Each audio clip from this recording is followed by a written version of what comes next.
we have to look and see how the 303 came about. What was going on in Europe in the 1870s and 1880s?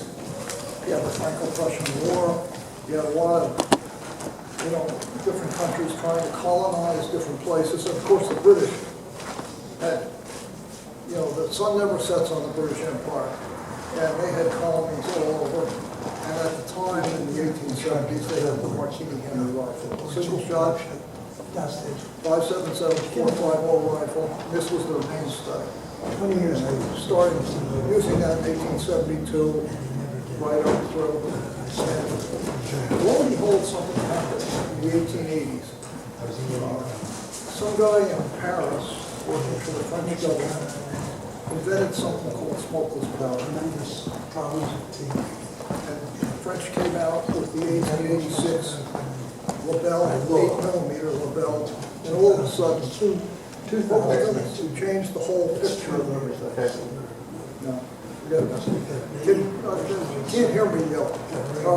So that changed the picture of what was going on. And at the same time, the British had already decided with the Martini-Enfield they wanted to go to another rifle, and they started making prototypes in 1886 of a 40 caliber rifle, but it was still a Martini-Enfield. And smokeless powder, they made a prototype. They made 40,000 to start with. That's a prototype. That's a lot of rifles to make a prototype. And they said, well, time out. Look for a new rifle. Why should we have 5.77 .450 40 caliber and then go to another rifle with all this different ammunition? Take the 40 caliber ones and rebarrel them or read them out and make the 45 and take the 5.77 .450, and they did, and they made up actually over 100,000 Mark IV Martini-Henrys. But they knew they were going to be changing. And they knew this early on, and they were testing different rifles. And one of the rifles that they settled on in 1888 was this rifle. This was submitted by James Paris Lee. It was a Lee, actually this is a Remington Lee, but he started making these in 1879, James Paris Lee. He was a Scottish guy that actually, his parents moved. Oh, there we go. Just gotta turn it on. Right now. It's been working.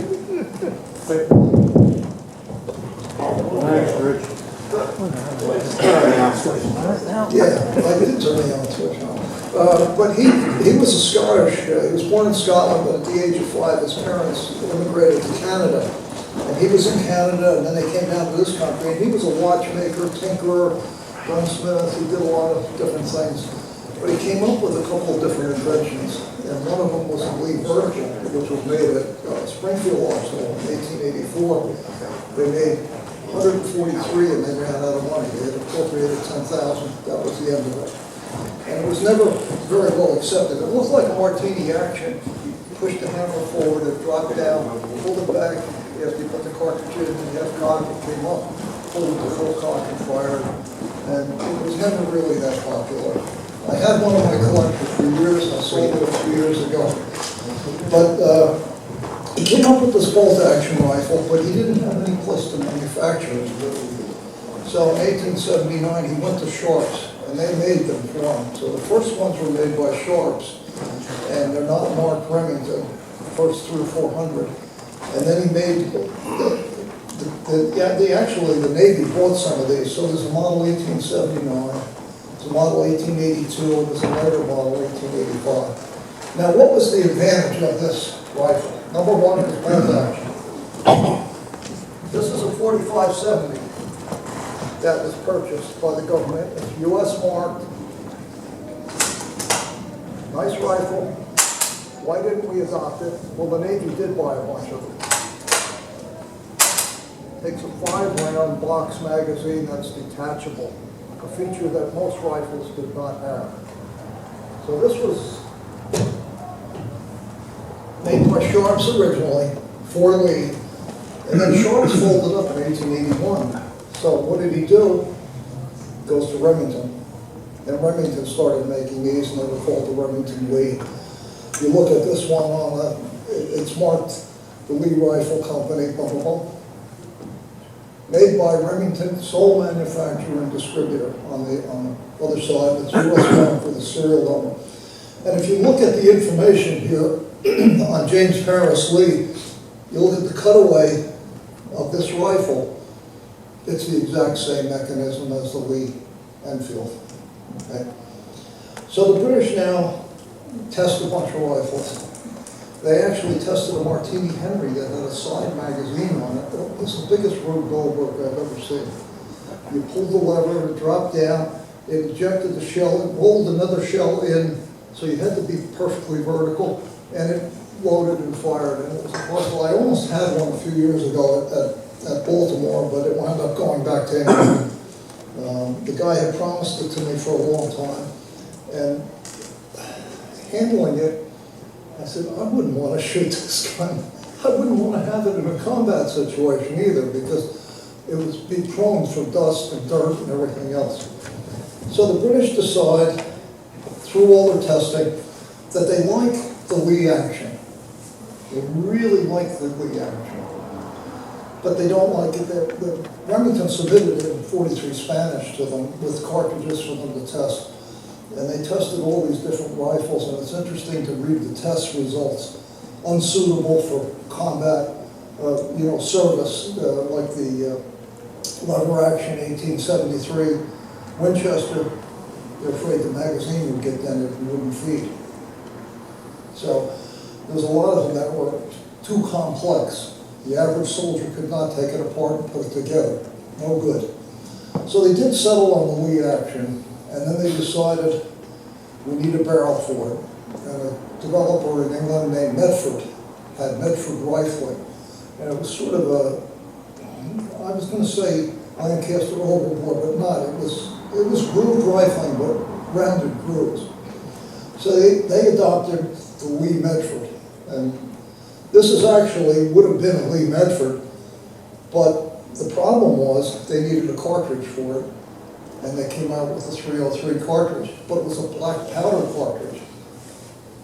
They didn't have smokeless powder. This guy in France invented smokeless powder, and actually in the first year after its invention, it went through 3 modifications, the powder, but it was still the 8mm Lebel smokeless.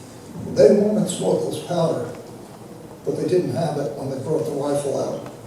So out came the Lee-Metford with a black powder cartridge. Now, they said they put 70 grains of powder in that case. I don't know how they ever got it in that case. It was supposedly a pellet type thing.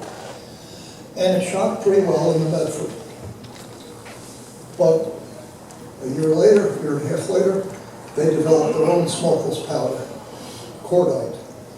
Now, I never knew what cordite was, and it was extruded like string, and they said, oh, that's cordite, so it's cordite. And they loaded the cordite. And what happened with the Lee-Metford is the rifling didn't work well with the smokeless powder. It burned out really fast. 4,000 or 5,000 rounds, the barrels were shot out, and that's unacceptable for a military rifle. They want to get 10, 12, 15, 20,000 rounds through it before they replace the barrel. So they adopted another kind of rifling developed at Enfield Arsenal, which is what we know as cut and groove rifling that we've been using for years and years. And they developed Enfield. So if you look at this rifle, it was made in 1895 at Sparkbrook Arsenal, and it's got a big E stamped on the barrel, been converted to Enfield rifling. Okay? Now, the British made a lot of changes to their rifles. Day by day, if we could spend 2.5 weeks going through change this, change this, change this, change that, change that. So they changed, they put stars on when they put certain modifications on. This rifle is an 1895 Sparkbrook. Notice it's got a charger bridge on it. That was added on later. And you can see the markings that they marked it. Clip loading, they called it charger loading. We call them a clip. They called it a charger loading. Took a 10-round magazine.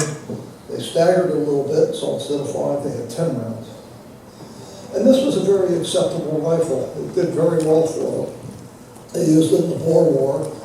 Unfortunately, this is missing an upper hand guard, and it shoots fairly well. And the model 1888 bayonet is on the end of it, which is a nice knife bayonet. I didn't bring a bunch of bayonets, stands, man, all of bayonets. But that was the infantry rifle.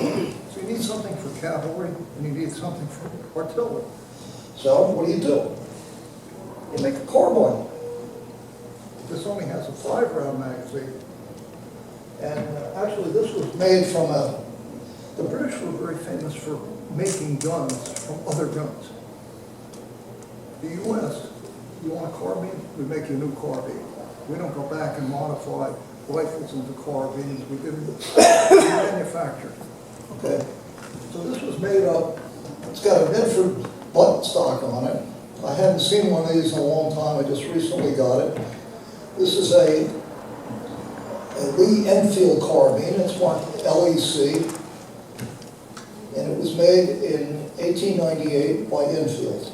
Okay.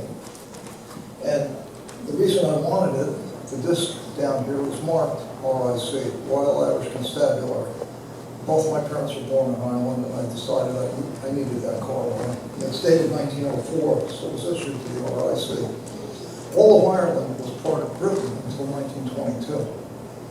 So the constabulary would have these 303 carbines. Now the interesting thing, this was made up from other guns. You can see where the woodwork was pieced. They did a beautiful job, really nice job. You see the big band on the front here?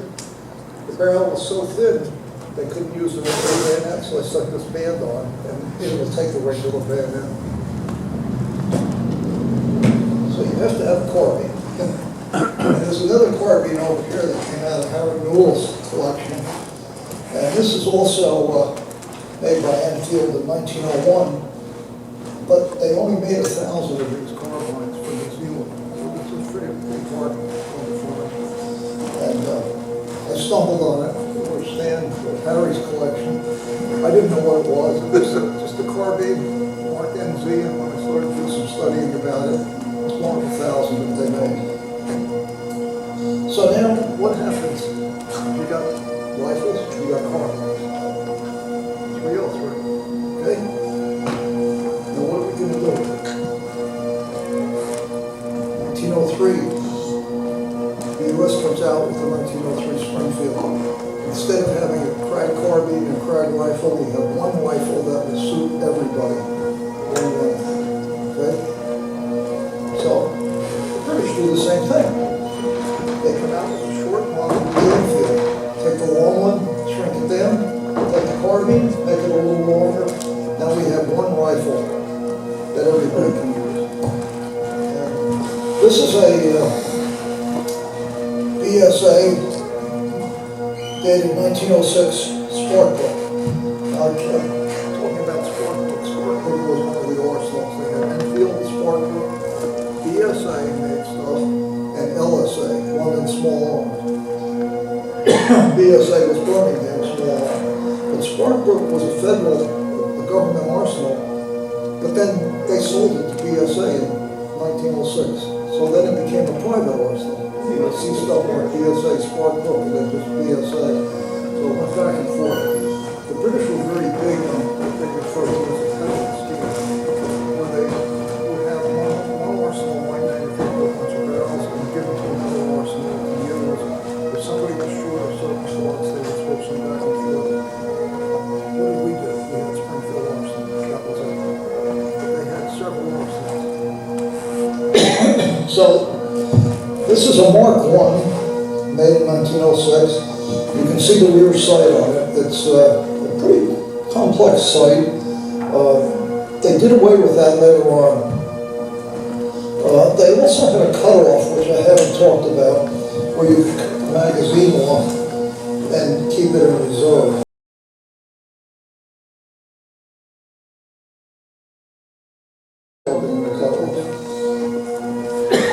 And if you've ever fired one, it's a very fast action.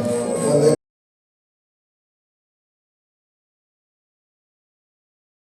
they thought they were firing machine guns, and they were firing 303 rifles. They were firing it so fast. The British used to call it the man minute. It's a Too loud, too loud. And this one is one of my best firing ones. It's a BSA 1916. Won a bunch of matches with that. It's a lot of fun. And they have now gone to a 1907 model bayonet. They had another one, which I don't have, that had a quilt on it. That was like a 1903 bayonet for hook point. But you'll find these all over the place. It's the model 1907. It'll say 1907 and it'll have the year of manufacture in the name. Name could be Wilkinson, it could be Sanderson. I did bring one other thing.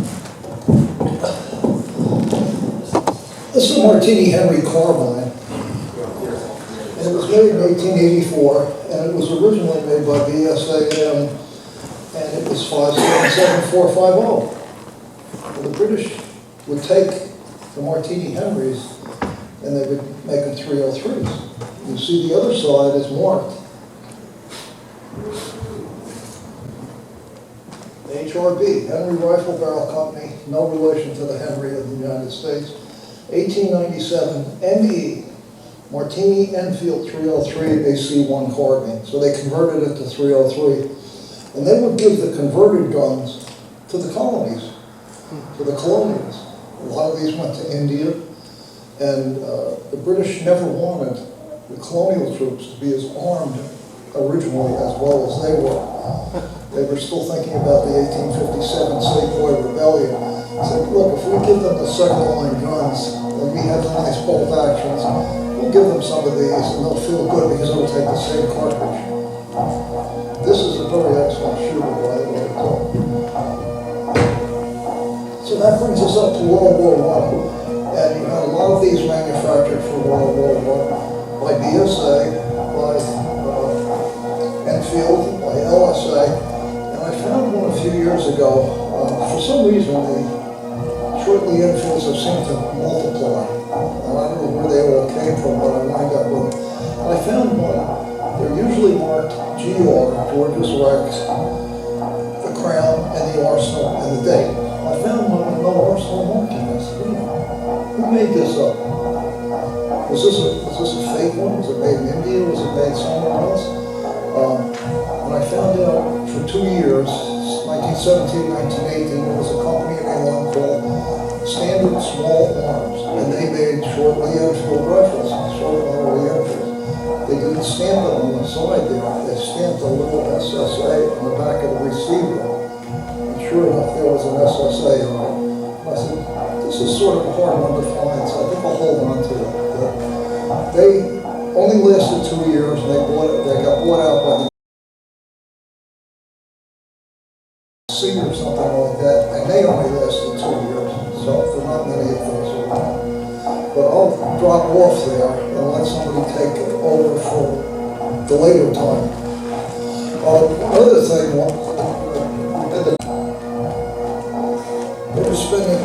people were spending $100, $200, $300. I heard of one collector paying $1,200 for this book.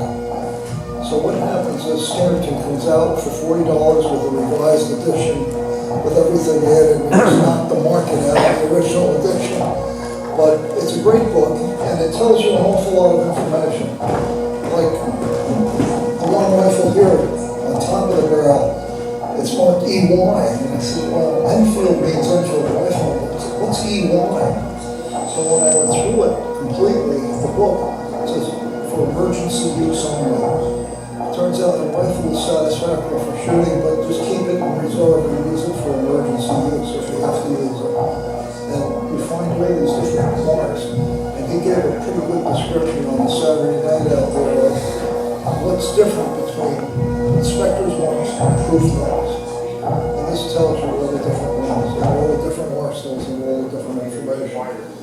So that's my story, and anybody has any questions, somebody can go on to the later stuff. I saw one that was marked 410. Was it a shotgun conversion? Is that yours? No, this is 303. The second? The second one down, they did make a 410, but that's later. That's later. I'm bringing it to World War I. They did that for guard duty, the 410s, and just recently I saw crates of 410 cartridges wrapped up for sale, original British cartridges from World War II. I can fill in on that. Yeah, there is a package of original cordite cartridges up here. You know, cartridges, SA ball, small arms ball, 303 inches, 1939 these were made, and they're wrapped 10-tool package. So, there's a cutaway magazine here to show you what the magazine looks like. And they refer to this as a charger loading. We would refer to it as a clip, but this is a charger loading. And that was an add-on too. There were a lot of add-ons, and one thing that got me one time, I saw a beautifully finished commercial 303. It was marked Speed Lee. It must be an improved rifle that's faster and everything else. Turns out Joseph Speed was the assistant armorer at Enfield. And he developed a whole lot of, he got patents on a lot of this stuff. And it was sort of, you know, wait a minute, he works for the government, he's taking out patents. And the commercial guys wound up with his patents. I don't think he got any money for doing it, he just got patents on doing a lot of this stuff. And I think one of his ideas was the charger bridge for using the charging. You notice there's no charger bridge on this one or that one. But here, this charger bridge has been added so you can clip load the gun. Okay. Take over. All right. We're doing this presentation different from our usual method of having one poor person stuck up here giving all the talk and lugging all the stuff back. The next part of our presentation is on the 303 ammo. Now, just for the record, remember the Lusitania? How many rounds? Millions of rounds are still sitting in the Lusitania. The little story on that was German spies saw it being loaded. It was aboard the ship. The British denied it. Woodrow Wilson was given the truth. He put it in an envelope and put on the envelope only to be opened by the President of the United States. And he stuck it in a safe in the White House. Franklin Delano Roosevelt opened it up, read it, saw what was there, sealed it up, put it back in the safe. President Eisenhower in the mid-50s opened it up, saw what was there, and it was released in Life magazine. The Lusitania was carrying war supplies, 303 British ammo.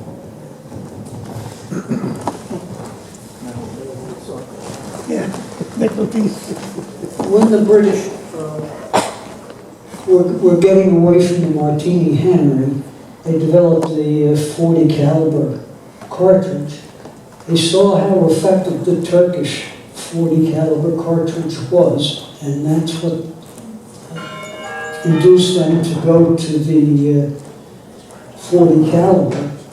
And it turns out that when they decided to go to a .30 caliber, they were looking at the research that was being done in Switzerland by Rubin on the .30 caliber, and they decided they would go to the .30 caliber. So what they did was they modeled the 303 British cartridge after the .40 caliber round that was going in the Martini-Henry. They necked it down to .30 caliber, and it originally was going to be rimless.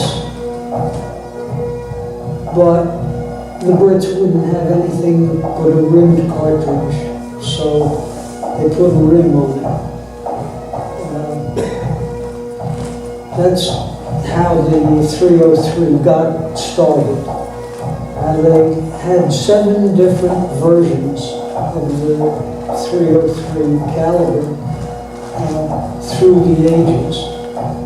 The first one was a compressed black powder load. There are conflicting reports about how much black powder they got in the case, but I don't believe you could get 70 grams of black powder in there.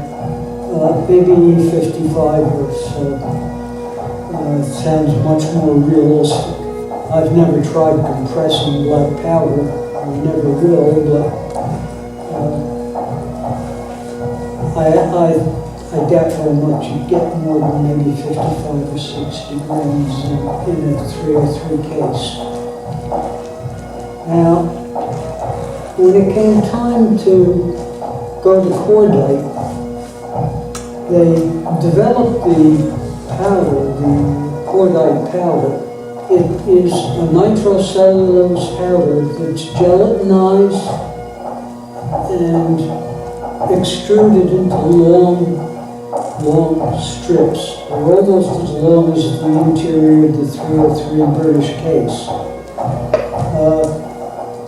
I had one of those cartridges years ago. It was in very bad shape, and it wouldn't hold the bullet anymore. It had been submerged from November 18th, 1918, until sometime around 1962 or 3, in salt water off Martha's Vineyard. And I recovered that particular cartridge from the ship that sank with it. And I kept it for a while, but it kept bleeding and water kept leaking out of it and so on. So I pulled it apart, pulled the cordite out, and held a match to it, and damned if it didn't just burn. It was in great shape. Also, I pulled out a whole lot of different small arms ammunition. One of them was a 32-20 round, and the primer, this round was in pretty good shape. The primer had corroded and had a big lump on the bottom of it. And I cleaned it off, cleaned the case off with steel wool. I set it down, and the primer went off. It scared the bejesus out of me and everybody else that was there. The bullet, I was sitting underneath an overhead. The bullet bounced off the overhead and came down on the table. And I'll tell you, after that I got very nervous about having that ammo around, so most of it's gone.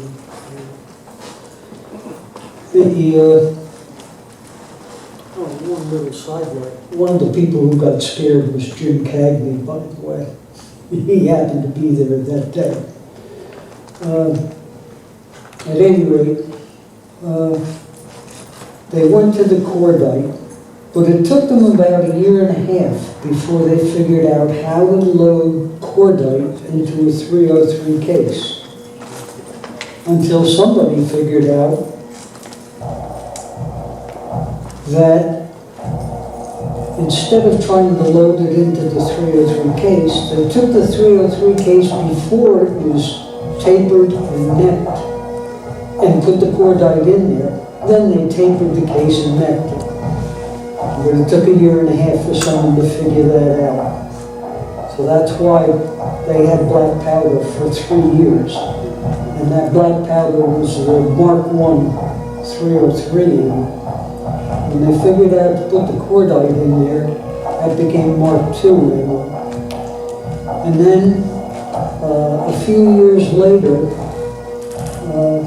in India, they found out that the 303 round, being a fairly solid round,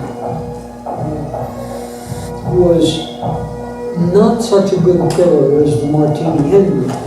Martini-Henry hit you, and if you had a good body shot, you were dead. There was no two ways about it. But the 303, sometimes these guys, they've been smoking hash, and the 303 just didn't cut it. So some enterprising Brit decided to pull the bullet, turn it around, and shoot it base first. And that became the Mark III ammo. And they actually loaded that at a place called Dum-dum. That's where that expression comes from, the Dum-dum arsenal in India.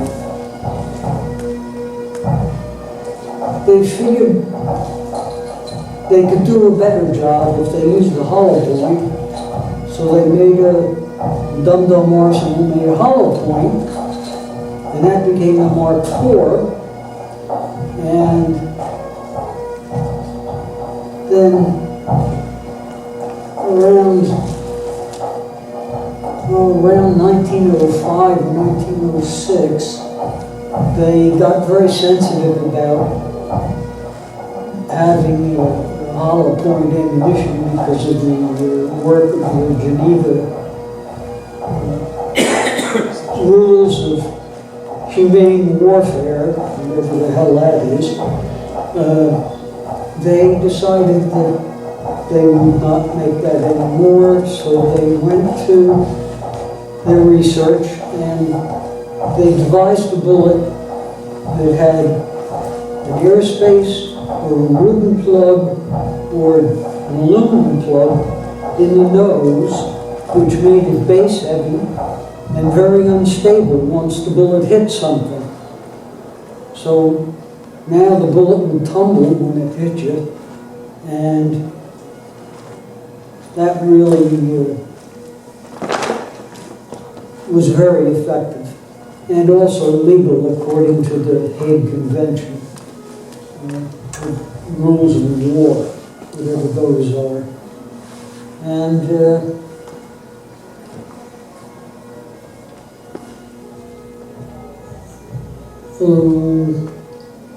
a few years after that, I'm not sure just how many, they went to the Spitzer bullet, and they had an experimental round, that was a Mark VI, and then they went to the Spitzer bullet like the Germans used.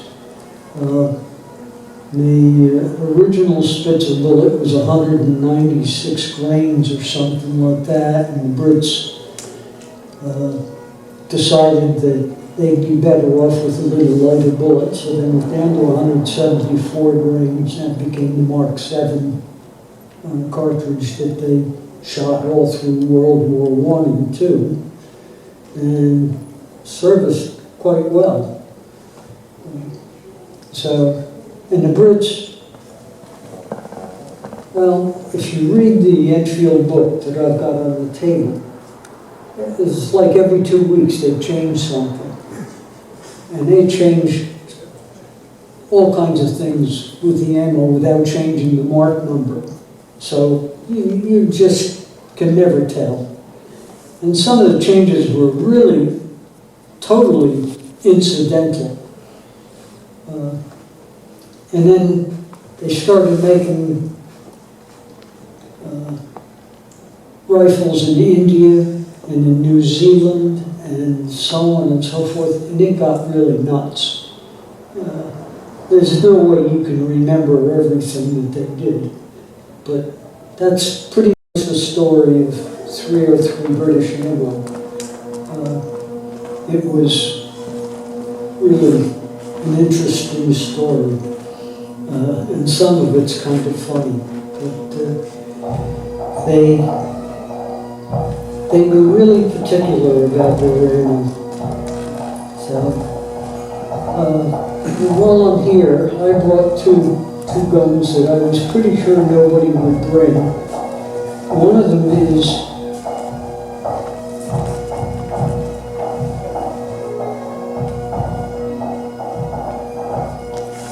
this one. This is a British 303. It was originally a British 303, and it was converted into a shotgun. What they did was they reamed out the barrel to .410, and they used the 303 British cartridge. It was actually the 40 whatever it was cartridge. It was a 303 case with no taper, no neck. They loaded it with buckshot or round shot, and that was used, they started that when they were starting to have trouble with the native Indians in India. And this particular rifle is a Mark III star, 1 star. And later on, in 1949, they simply opened the chamber up to accept a 410 gauge, 2.5-inch shot shell. And that's what this gun is chambered for right now. The Indians used it for crowd control and whatnot. You know, after World War II, India started really beating the drum for independence from Britain. And that's what the story of this particular gun is. And the Indians, by the way, were the only people who did it. So I know that this is an Indian shotgun.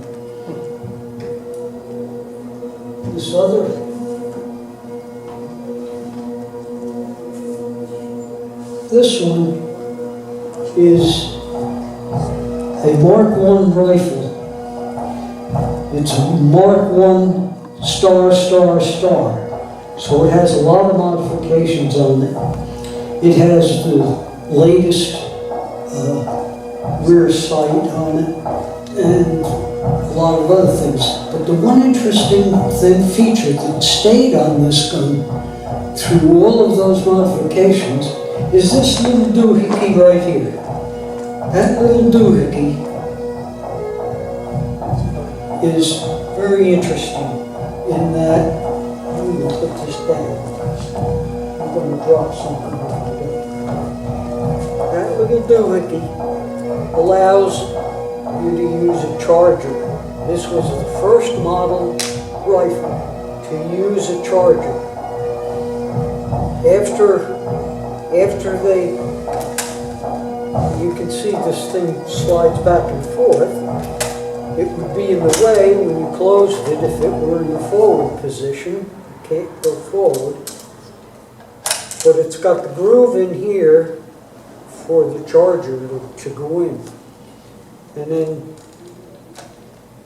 when they put the first star on the Mark I, they went and they put an actual bridge on here, which you see on all of the later Enfields.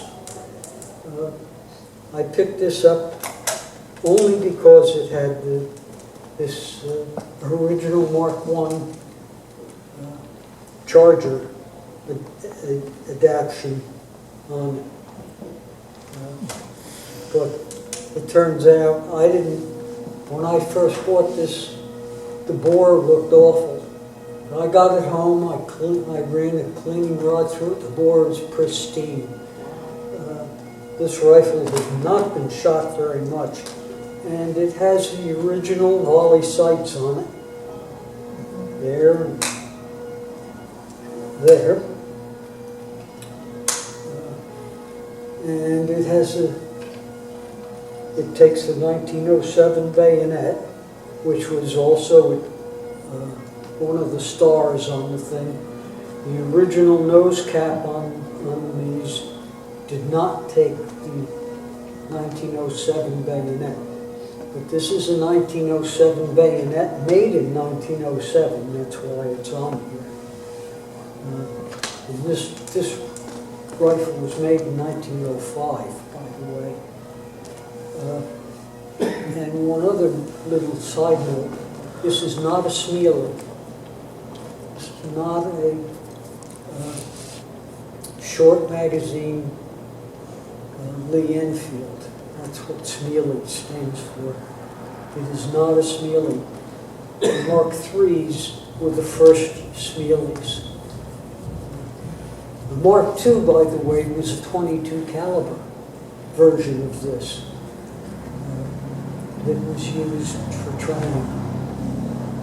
And the Mark III was, there's several up here that were made. You can see some of the modifications, like you'll note these sights are kind of rounded in, they sort of are bent, whereas on the real SMLE, they're straight. And the original sights have been changed on this, and a few other things. But these are pretty rare. This little doohickey. So that's my story.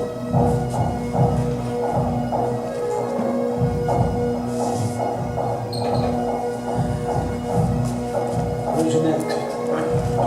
Questions? Yeah, question. Yeah. You brought up the business of the volley sight. What does the volley sight do? Okay, what volley sight actually does? I'll use this one. Here, volley sight.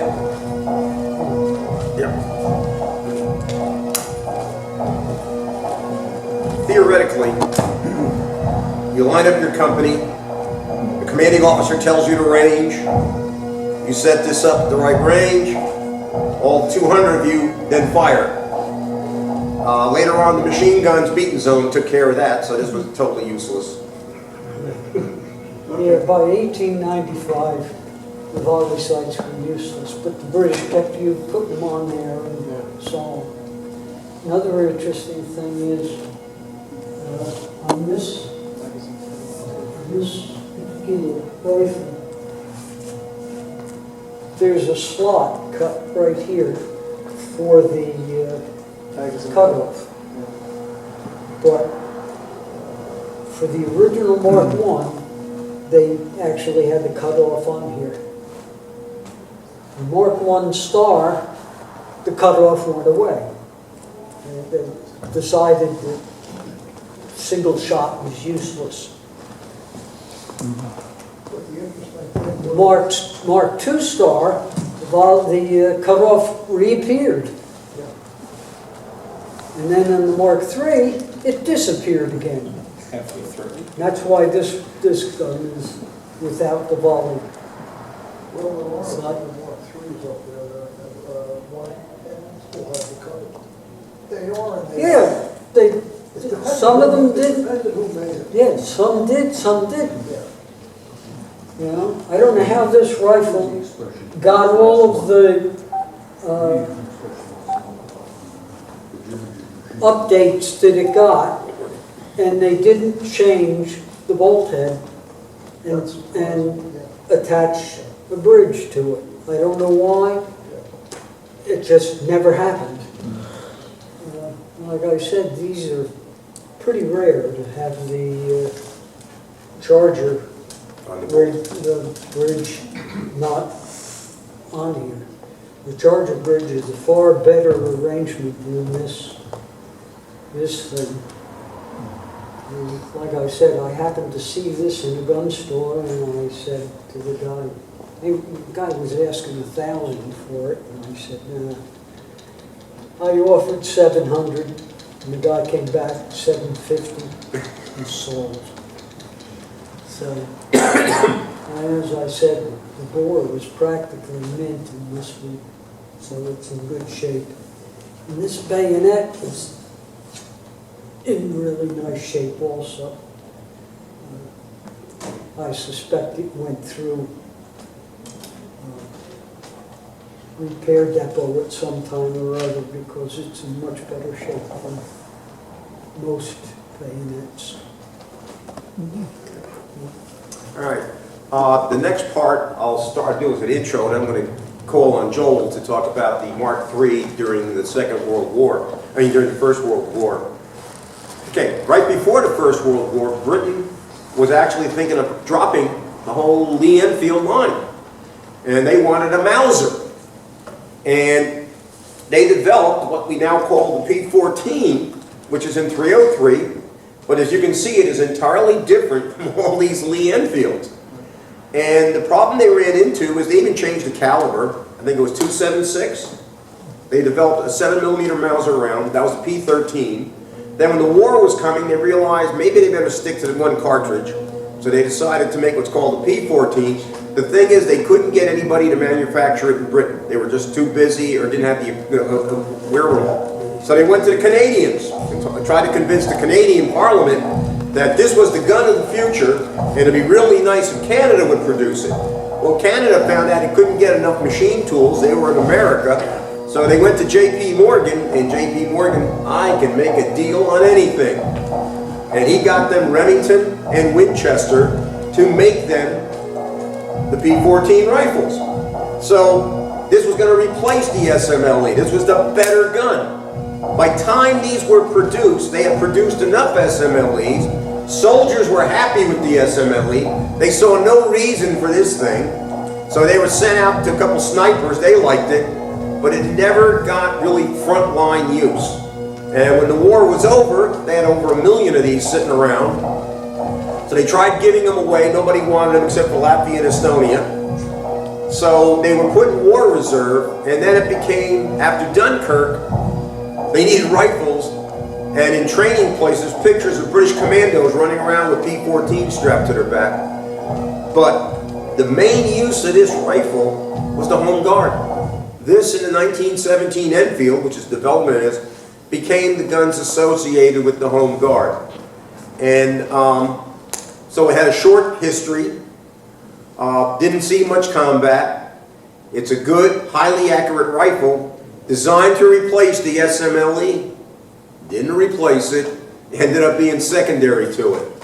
As we do the rifles of the First World War, Mark IIIs, and then to the Mark IV, brought this unusual one here. This is your wire-wrapped Mark III.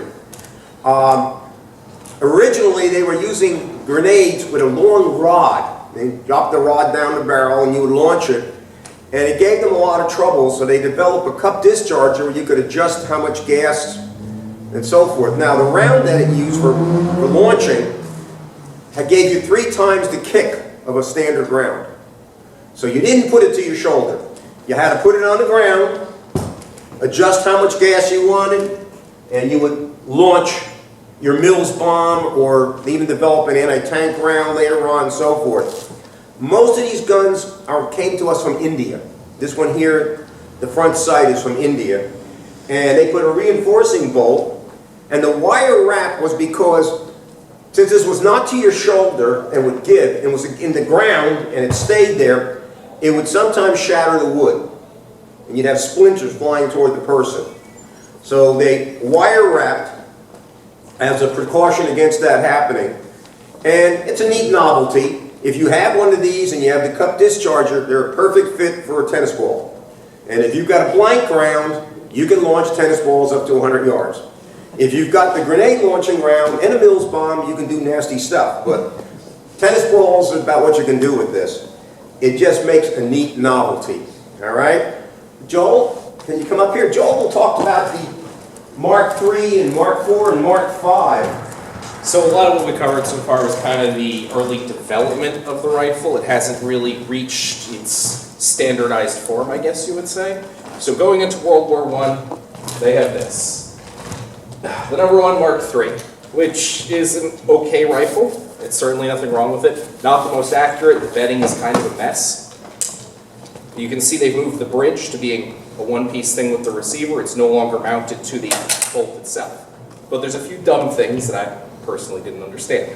This magazine cutoff is a big one. We touched on it earlier. The bean counters in the Army decided that the best way to do this was you tell the soldiers, fire 1 shot at a time, right? Until the Germans start advancing. Then, by the officer's command, you can open the magazine. Now you have 10 rounds. Bean counters didn't really think about this too hard because you can understand this doesn't work so good in reality. We have the rear sight is also going to change significantly throughout the war. In the beginning, they take the time to let you do the windage, right and left. It's adjustable. But in the middle of the war, they realize this is not really not practical for production. There's issues, they need rifles now. So they come to you, gosh, no problem here. Number 1, Mark III Star. So part of the revisions, especially on these, is that they ditch the windage adjustment. They make small changes like that to just help speed production up. That covers most of World War I and World War II. They still produce them for that. Again, desperate for rifles actually don't hurt. Actually, I'll read you. For World War II, they start with the Mark I. Actually, the number 4 Mark I. I don't think I actually have one here. Gonna look exactly like this though. You can see they've moved the rear sight to the back of the receiver.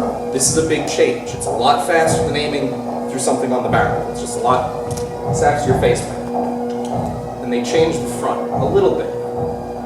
You can see they've ditched the entire nose, I guess. A very classic look. They've ditched it for this. It's a little easier to bed. It's more accurate because of that. And they changed how you remove the bolt. Additionally, they had a button to the side of the receiver here. So you pull that back, you push the button, and the bolt comes out. On the Mark IIIs, number 1 Mark III, just unsnaps. You literally pull the bolt head up. There's a little spring-loaded detent, I guess you'd say. And it's overall a better rifle, certainly better suited for World War II. And they go through the whole war with this, with one addition. After Dunkirk, they had the same problem. They do not have enough rifles. There just aren't enough of them. They need them faster. So they come up with the Mark I Star, which is this one. They're pretty close. I'm sorry, I'm kind of train of thought here, but the biggest changes on these are the barrel only has 2 grooves in it. The originals have 5. They find out 2 grooves is apparently accurate enough for them. It cuts a lot of time off machining, straight to 2 grooves it goes. They still shoot okay, don't panic if you own one, there's nothing wrong with them. And the other change, instead of taking the bolt out with that little button I mentioned, there is a little lip cut into the receiver where the bolt rides on, right? So you would get it to this half-cocked position to take the bolt out. The problem is, if you're working the bolt really fast and the thing is kind of worn, it can just pop right out, just like that. Really not supposed to happen, but it happened. So these are some of the first rifles that they ditched after the war because that's kind of a huge problem. But they needed them fast and they got them today, so that's what mattered. Additionally, they also changed the rear sight. We have 2 little apertures because you don't need a ladder sight for the home guard, really. Other such units, the rear echelon units don't need it as much. It's faster and easier to make. They made a lot of skimping on a tiny little stuff. They do work okay, but they were the first out of the arsenal. I mean, it's my personal favorite, this disaster piece that everybody knows. The Jungle Carbine, yay! So the Jungle Carbine comes around right at the end of the war. And it's pretty high quality. They have these nice rear sights, all elevation, the whole thing. They're all lighter, the barrel is shorter. They have this weird blast director thing on the muzzle. But there's a critical problem. Horrible, horrible problem. They're not accurate. The zero wanders. It literally just moves around. The barrel slowly shifts positions as you fire because they cut a bunch of material out from the receiver to make it lightweight. Research just didn't go into it. I don't know. They decide to cut it all down, make it lightweight, and instead it gets less accurate. So they only survive service for a few years, and they are rapidly cut. Wandering zero is a serious problem. They're also super, super loud. Short barrel, big bullet, not a good combo. Though they do look really good, I gotta say. I love them for it. After the war, World War II that is, it's decided to go back to the original standard before the war. So this is a number 4 Mark II. It's the final revision of the Enfield, and in my opinion, the last good British rifle. Because after this, it's a real disaster. It is back to the standard of the pre-war. They're very high quality. If you have one, you're going to love it.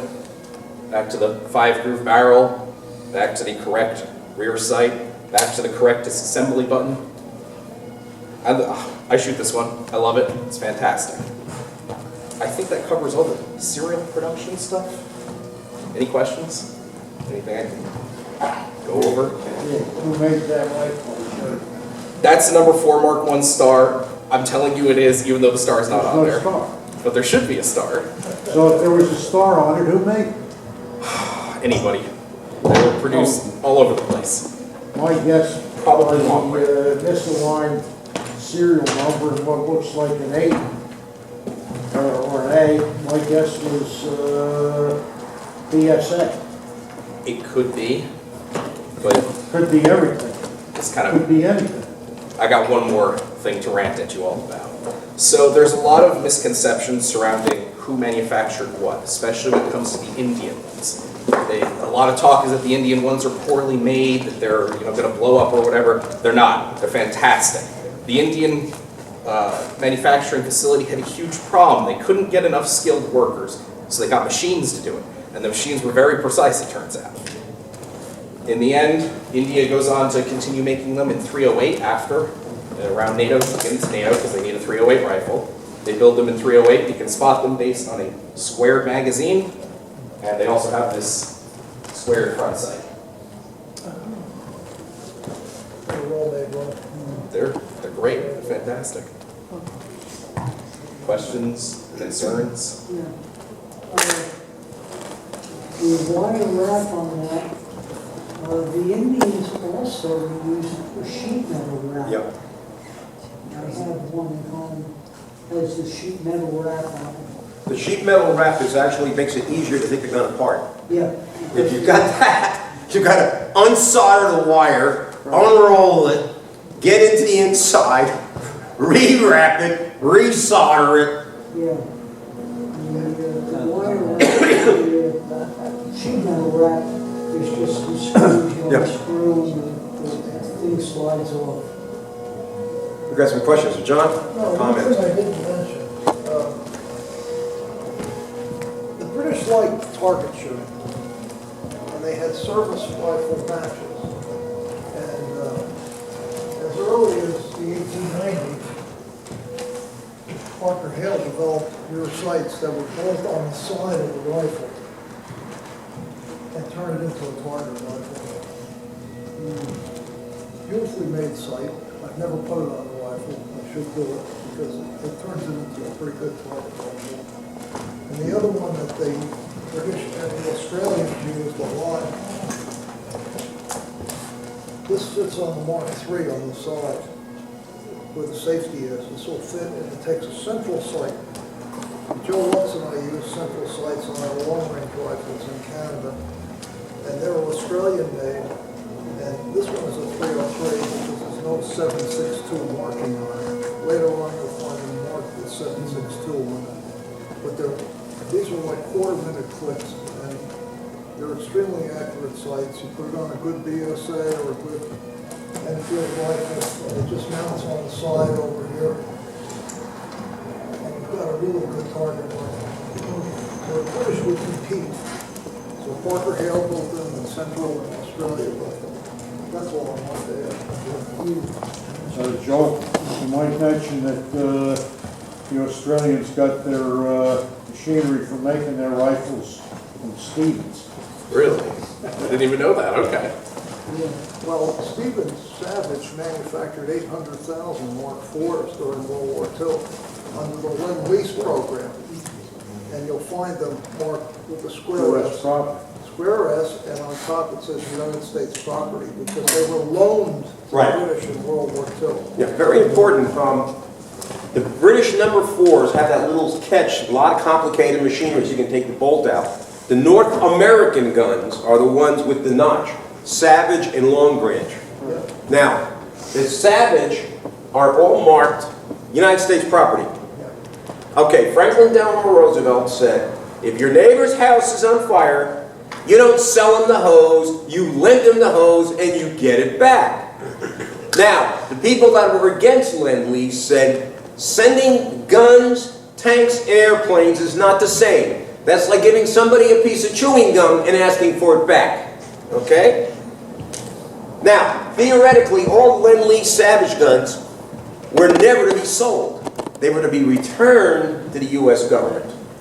Obviously, they weren't, because I have 2 of them, and some of you guys have them too. Right? Mark United States property. Gary.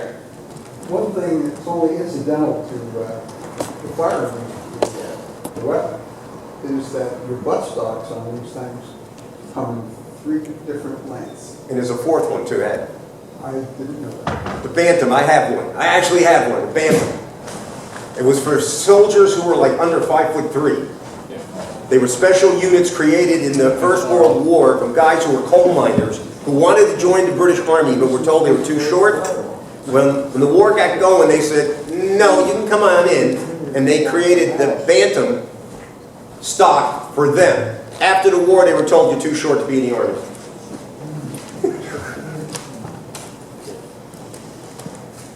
All right, I'll entertain you for about 1 more minute. Go ahead. So we've all seen the spike bayonet. It's kind of a classic. They're cheap, they're easy to make. After the war, well, I guess near the end of the war, I guess? I'm not sure, actually. Right around the end there. They come up with this new bayonet idea. What if we don't use a spike bayonet? What if we have one that can actually be used as a knife? I mean, that looks like a knife, right? With this big ring on the back. There's a spring-loaded bit, and you turn it around, and now it's a bayonet. These are a little rare because they were immediately pulled out of service when somebody realized if you don't engage that little locking spring-loaded thing, you only have it halfway, you can shoot your own bayonet off. Strikes that ring, gone. Yeah, kind of a big problem here that nobody thought about. Yeah, you were mentioning the jungle carbine. When, again, as a young shooter, I had a friend of mine. He sawed off the muzzle flash hider because he thought it was kind of useless. We went to the range. The jungle carbine without the flash hider, if the bullet doesn't get the enemy, the flame will. All right. Okay, one disagreement with Joel on the best number 4. I will now give you my little war story on this box right here. In 1969, I had already been sworn into the United States Army, and I owned an AR-15. I was getting really good with it, not knowing they were going to give me an M14 in basic. Anyway, I go to Sarco, and they have these Japanese scopes with a mount for $89.95 that you could put on an AR-15. And I thought that was the neatest accessory. So I go up to Sarco, and I go, I want to get the scope. And the guy behind the counter goes, why don't you buy a rifle with scope? That was you? And the guy goes, yeah, we got British sniper rifles, $99.95 in the box. And I'm like, yeah. So I went and purchased a number 4 T in this shipping crate. Now, all the other countries to make a sniper rifle took a standard rifle, threw a scope on it and said sniper rifle. Every one of them has the same problem. When you try to get a cheap weld, you can't get a good one. The British made, to me, the finest sniper rifle of World War II. You can see they added a comb, so now your cheek was up to the scope. They sent these guns to Holland and had them work on it to make sure they were really accurate versus a service rifle with a scope. Example, the 03A4. And it had a good adjustable sight you could use, and a smooth action. And most of them, when you get them, they have a scope that comes in a green box. Mine doesn't.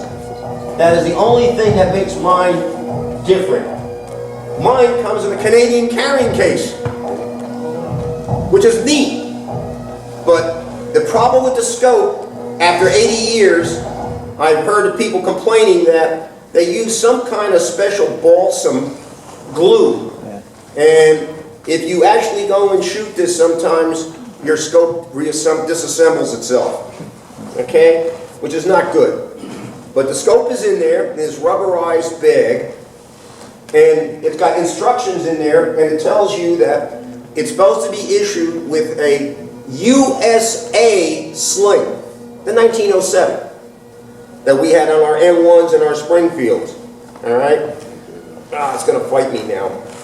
But there is a scope in here, and it mounts and it's numbered to the rifle, comes in this shipping crate, and you also were supposed to get a telescope, scout scope they called it. Anyway, these number 4s, a lot of them were converted to, snipers were converted to 7.62 NATO, and they sporterized the stock. And they used them as late as the 1990s. Huh? The Falklands campaign. They were still using the number 4 sniper. Modified, and they made them for police use too. And that's one of those regrets. Service Armament had a whole bunch of them up in Ridgefield. No scopes, but they had in 7.62 NATO with a cut stock. And I passed them by because in regards to this, about 5 or 6 years later, I'm at a gun show, and there's that little Japanese scope with the, you can mount on an AR-15 for $50. On the other table was one of these for $3,000. So I know I did the right thing. God smiled down at me, whatever Sarko salesman back in 1969 said, why don't you buy a rifle with a scope? And that's what I did. Maybe we'll struggle, we'll get that scope out for people who want to get a better look at it, but it's a pain in the ass to get out of the bag. Just so you know, in the future, some of our presentations are going to be like this with a round robin. Having people come up and explain what they got, rather than one person hauling, 30 guns in his car and doing all the talking. There's a lot of neat stuff here that people brought, and we hope that, they'll continue to bring it and share knowledge so all of us know more about the 303. Any questions for any of the speakers? Go, Will. One other comment. The Australians never used the Mark IV. Right.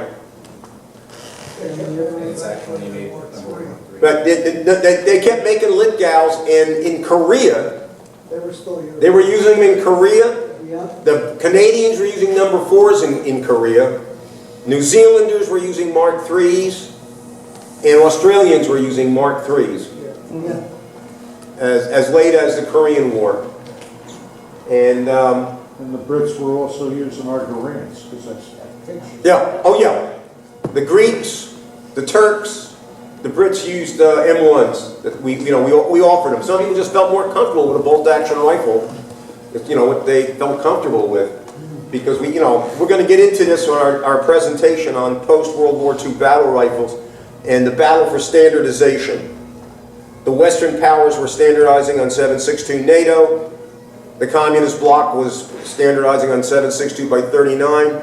And the third world was playing both sides against the middle, but that's another story, which we'll get to.